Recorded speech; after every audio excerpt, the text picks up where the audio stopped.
Scientists have discovered that our planet Earth produces a mysterious, continuous humming sound that vibrates at frequencies too low for human ears to detect.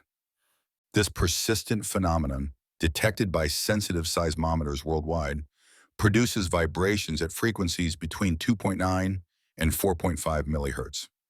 One leading theory suggests that the hum is produced by powerful ocean waves colliding with the seafloor, creating constant microseismic activity. These ocean-generated vibrations travel through Earth's crust and mantle, creating a global resonance pattern.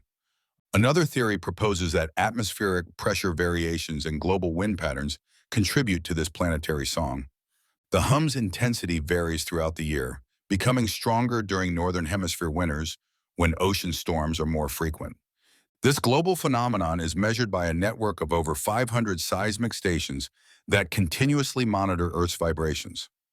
Understanding Earth's hum could provide valuable insights into our planet's internal structure and dynamic processes. Each planet likely has its own unique vibrational signature, making Earth's hum just one note in the cosmic symphony of our solar system.